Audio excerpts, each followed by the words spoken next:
The Umayyad Empire, builders of the Dome of the Rock, the empire that stretched from Spain to the edge of China, in the heart of Jerusalem, a golden dome rises toward the sky not just as a building, but as a declaration. It whispers of an empire that once ruled the horizon, an empire born from fire, faith, and ambition.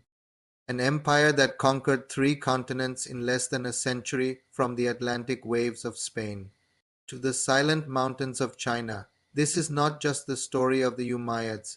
This is the story of how history was bent and how power was carved into stone. The world of the 7th century was exhausted. Rome was bleeding. Persia was broken. Empires that had ruled for centuries now gasped for breath. The deserts of Arabia, once ignored by the great powers, were about to become the center of the world. From these sands came a new force, not only an army, but an idea that moved faster than horses, sharper than swords, stronger than walls. And when the dust of the first great Islamic conquest settled, a new dynasty rose from within the storm.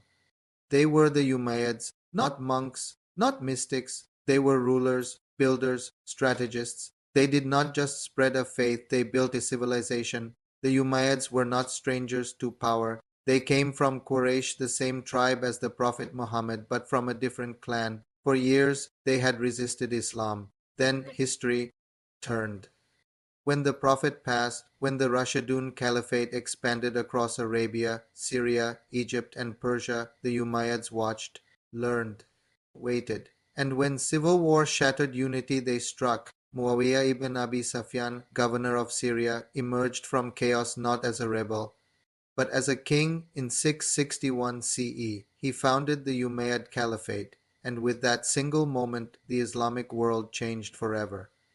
The capital moved to Damascus, the desert became a throne room, and the Umayyads began building something the world had never seen. What followed was breathtaking. In less than 90 years, the Umayyads expanded faster than Rome, faster than Alexander, faster than anyone in recorded history. To the west their banners crossed north. Africa broke the Byzantine defenses and entered Spain.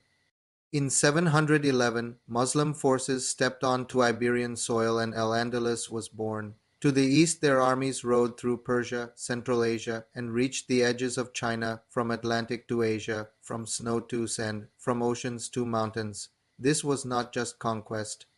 This was engineering of power. They built roads, minted coins, created postal systems, unified languages, standardized governance. Arabic became the language of empire. Islam became the soul of rule. But the Umayyads knew something deeper. Empires are not remembered by borders alone, they are remembered by monuments.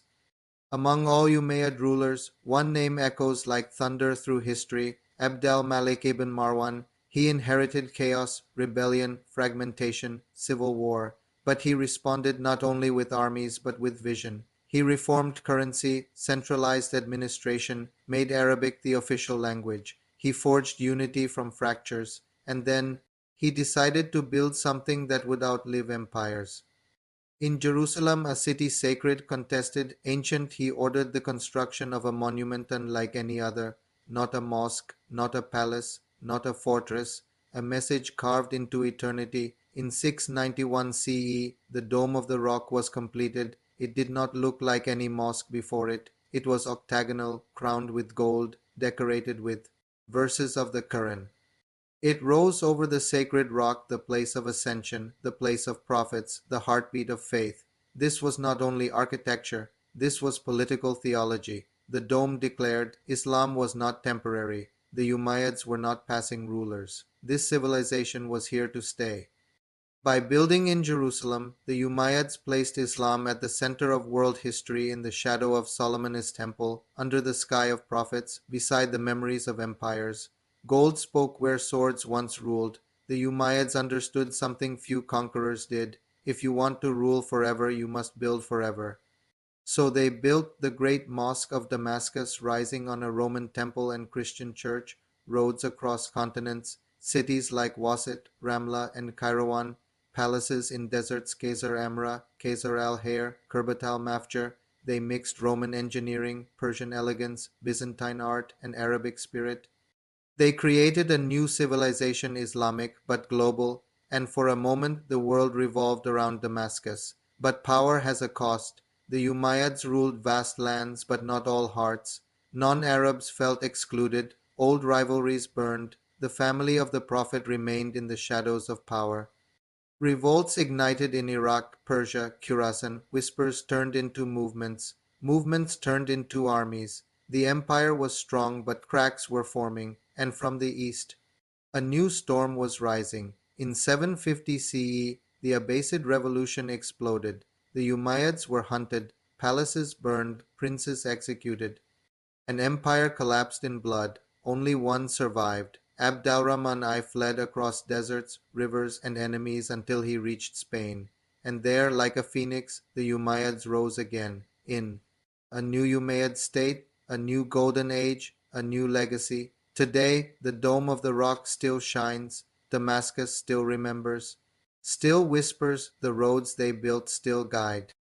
The coins they minted still echo. They were not perfect, they were not saints, but they were builders of history. They proved that faith could become civilization, that deserts could birth empires, that stone could speak louder than steel. From Spain to China, their shadow still stretches across time. Empires die, borders fade, names disappear. But what is built with vision remains.